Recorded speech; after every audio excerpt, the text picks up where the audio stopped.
In three, two, and bam, there we are. All right.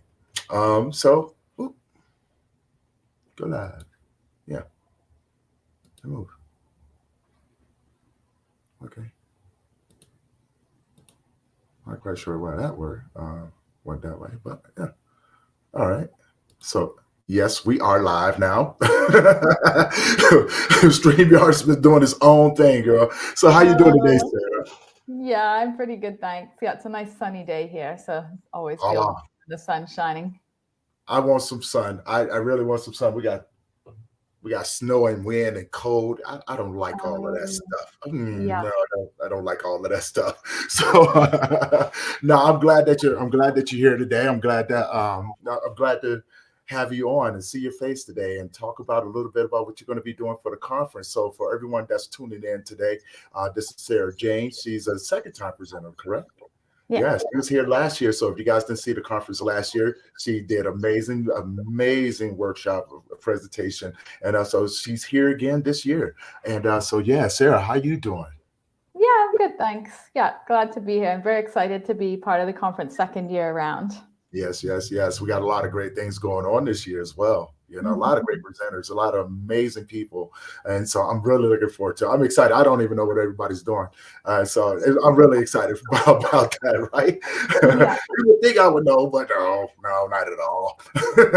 Well, No, there's so many people, it's hard to keep track, and that's what makes it so exciting, right? It's so diverse, and that there's yes, something for everybody because, as we know, grief is so diverse. And so to yes. have all these different people presenting on all these different angles and understanding and interpretations of grief, it just shows how wide it is, which is really key. Yes, I'm definitely looking forward to being just watching everyone and just learning and letting everyone else get that information as well and be educated, feel supported, and allowing us to lean into them and give them what we have as well, right? Which Mhm. which goes into the next thing. Let's talk a little bit about your work. Yeah.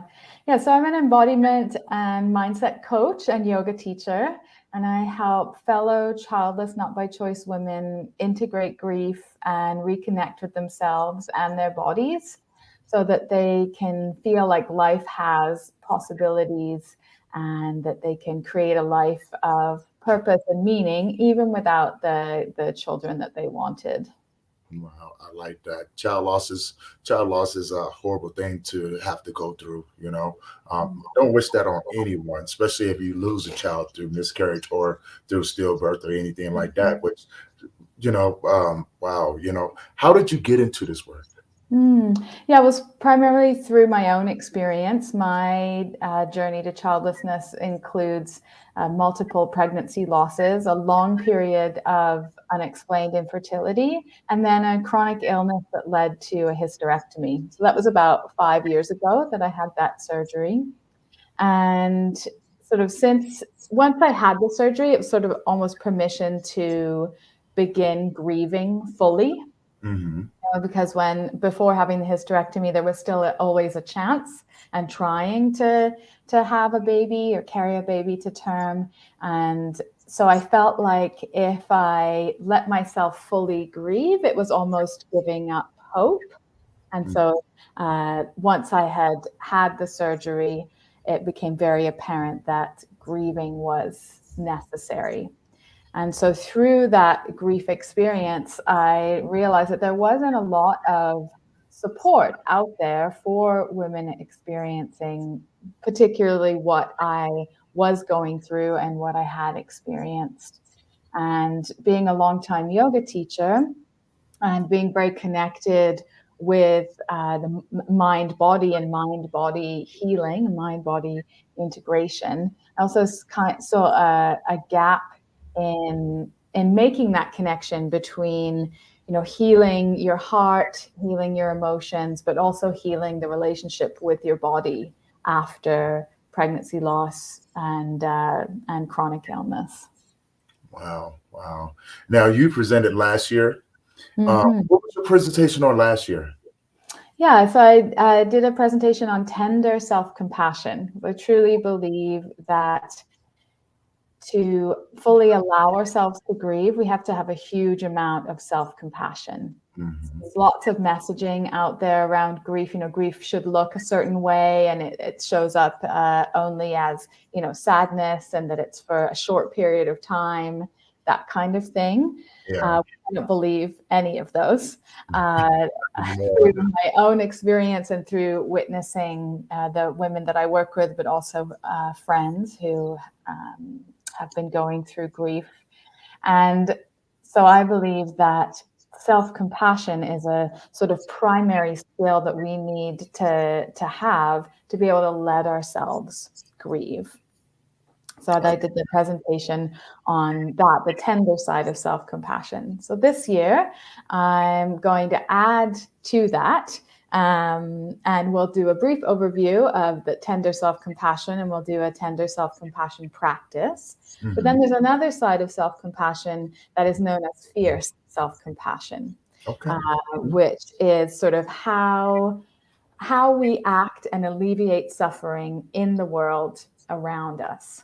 Because we know that we need to give ourselves kindness. Mm-hmm. But then when we're giving ourselves kindness, we often bump up against things that, things need to change outside of myself in order to heal and grieve fully. So this fierce self-compassion is to identify and practice acting in the world to help alleviate that grief. So whether that be setting boundaries with friends and family about questions they can and cannot ask you, or whether it be identifying things that you want to do that will help you take a few next steps in your grief journey. Wow. I do like that, because I think that's a huge thing, because a lot of people do get confused. What are the next steps? Where do I go from here? Who can I talk to? All of these different questions. I have a ton of questions. I have a ton of questions. But it's, it's the questions that we always, as grief practitioners, that we go over ourselves, right? And so, for the viewers out there, yes, those questions do come up. I mean, if you do have those questions, we have people who can help you navigate this world and everything. And now, yoga played a big part in your healing, correct? Now, how did you use yoga in order to start to heal and allow yourself to grieve? So being a longtime practitioner as well as a teacher, my yoga mat feels like a very safe place. And so it was a place that I could go to that had boundaries around it, physical boundaries. It's a small space, the yoga mat, but also the practice itself is a container. Like it, you come to it, meet myself where I'm at. So it was an opportunity to take time to just realize how do I feel at this moment? Where do I feel it in my body? And so it's sort of the movement side of yoga, but also the self-study side of yoga, as well as the meditation part of it, right? So and the self-compassion piece, all sort of coming together on the mat in a specific time that I had given myself.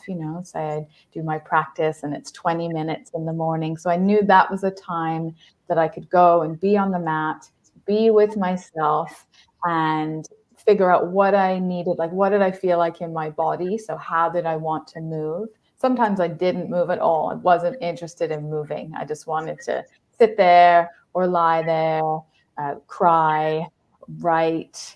So it's sort of more of this broader yoga practice. So oftentimes when we say yoga, people only know the movement side of it, like you go to a class and do yoga in that way. But yoga encompasses a lot more than just movement. Right. So it is sort of less about the movement side, even though that did play a piece, but more self-study, meeting myself where I was at, and learning to give myself what I needed in that moment. Okay. I like that. I like that. Leaning into yourself, you know. I think a lot of people don't understand that terminology neither. Like lean into yourself, allowing yourself to feel, allowing yourself to move with your grief. So your grief has an outlet for the most part. And Mhm. I love that you use yoga because that's a great way to allow the grief to move through. Mhm. And Mhm. with And people use different things, right? Some people running is their time to, be with themselves and move energy and feel what they feel. Other people do more journaling, or there's other type of physical activity where people feel that it's really their time. But yeah, I like that you said that it's time to be with yourself and to allow yourself to grieve, because that's key, because we're always feeling the grief, but it's usually just kind of like back here while we're like going about our day, participating in the world as we need to. But it's key to set aside time to actually grieve. I like that. I had to learn that the hard way. I wish I had a Sarah when I was out there grieving because I'm telling you, it probably would have helped me out a lot. Helped me get through it a little bit better. But navigating it, figuring it out and things like that. I think that was part of it. What makes us good at what we do. Makes us understandable, helps us be mindful and all of those things, but also helps us have that compassion for others who are walking that same path, or similar paths to us, right? And so, I love that. I truly love that. And yes, I've had Sarah on my podcast. So if you guys haven't checked it out and you want to hear her full story, go back and check it out. But also check out her page, check out the things that she does as well. And so what day are you presenting on this year? Sunday. So it's at 9 in the morning. So it'll be a nice way to start the day. So practicing the two types of self-compassion meditation. So it'll be a good setup for the rest of the day. I love that. I love that because it's always good to start off, breathing, relax, receiving, and everything else. So for those who are going to be tuning in, what can they expect to take away from your presentation? Hmm. Yeah, a glimpse into the difference between tender and fierce self-compassion, Mhm. and an experience of practicing those things, because we're actually going to do a practice and notice what it feels like in their body, and having that takeaway, and seeing if it's something that they want to incorporate into their own lives. I like that. I would recommend incorporate it into your life. Really incorporate it into your life because I tell you, the tools that you guys are going to be getting from Sarah is going to be priceless. So guys, check it out. Come and tune in. Tune in the whole weekend. We got nothing else to do. We're going to be you guys, right? You know what I'm saying? Oh, they don't understand. We are dedicated to this thing. We got nothing else going on. We go to be waiting. We coming to your computer screen, to your phone screen. Yes, we're going to be just all over it, right? We're definitely going to be all over it. Yeah. Yeah, and I just wanted to say that even though you maybe not identify as childless, not by choice, or have experienced what I have in terms of what precipitated that aspect of my grieving journey, this can be for anybody experiencing grief as well. It's not just for childless women. See, I like that as well. It's universal, guys. Come on, you guys come on in. Come on, Yeah. come in some now. You know what I'm saying? We're bringing cake. We're bringing cake. So just so you guys know, we got the ice and we got all that stuff for you guys and stuff. So how can people find you? Embodied Possibility is the name. So that's my website. That is my name for all of the social media channels, YouTube, Facebook, and Instagram. Okay. And again, your time is 9 p.m. Mountain Time, which will be 8 It's 9 a.m. 9 Pacific a.m. time. See, there I go, trying to throw different times out there again. Yeah. I'm telling you, something wrong with me. No, she would be up there at 9 p.m. Mountain Time, 8 p.m. Pacific, correct? 9 a.m. Pacific time. See, I knew I was going to do it again. 9 a.m. Pacific time, which will There be. you go. See, I'm over this stuff. I'm over there already. Give me a hard time already. This is what I be talking. If y'all haven't noticed yet, that we have a huge family of grief workers right here. We always give each other a hard time. Even though I think that they pick on me all the time, I'm not quite sure how that works out. But we working it out right now. We're definitely working it out right now. And so yeah, I had something else I was going to ask. It'll come to me. It'll definitely come to me. Then my ball head is starting. The ball spot is starting to show through. So got to work with it a little bit, a little bit more. So Facebook. They can find you on Facebook. Facebook and Instagram and YouTube at Embodied Possibility. Now, do you have a website? I do. It's the same thing. embodiedpossibility.com. Okay. Now, I love that. I love that. And I saw your picture too, because I was trying to do the yoga, but then I realized I wasn't so flexible. So I gave up. I really did. I was like, They tried to twist me and turn me and stuff like that. But I'm still working at it. I'm not a quitter. Definitely not a quitter. So if you had any words to give to the audience, what would Be kind to yourself. Give yourself time and the space. I like that. Now, what are you excited about for this year's conference? Well, as I said in the beginning, it's so diverse. There's so many people presenting on lots of different topics. I was really excited to see a few people presenting around pet loss and loss of animals, because that's something that wasn't included last year. Yes. And I think we often minimize as a culture, as a society in general, the effect that pet loss and animal loss can have. And it's the same as losing a person. So I was very happy to see that included. I like that, because I've met so many people, and being a man who have lost a child, I've had people compare pet loss to it and not really understand it fully until meeting the individuals that we have, right? And learning and understanding that feeling is still the same. That is definitely still the same. That hurt is still there, especially because your pets are like part of your family. You just don't care about your pet, but not too many people have pets and not care about them. So they're like, be sure to tune in, man. We got a lot of great things coming up. Sarah, thank you for coming in and sharing what you're going to be doing at this year's conference and everything like that. And also, for the audience, be sure you get registered. Please get registered. We got the links out there for the 3 days that are going. If you want to sign up for all 3 days, we would love to have you. We want to sign up for 2. We would love to have you, or even 1, or just want to tune in. You guys can tune in several different ways. We're going to be live streaming on Facebook, Twitch, LinkedIn, and also YouTube. So, we're making it easy for you guys to come in and join us as well. And this is live. This is totally live. We want you guys to come and interact with us. We want you guys to ask questions, and allow us to give you what we have, because we are all about serving our communities and things like that. And that's what this weekend is about. It's about the communities out there, reaching more people, bringing them into this healing circle, because there's nothing more beautiful than when you see a person walk around that's on that healing journey, right? That's a beautiful thing. That's definitely a beautiful thing.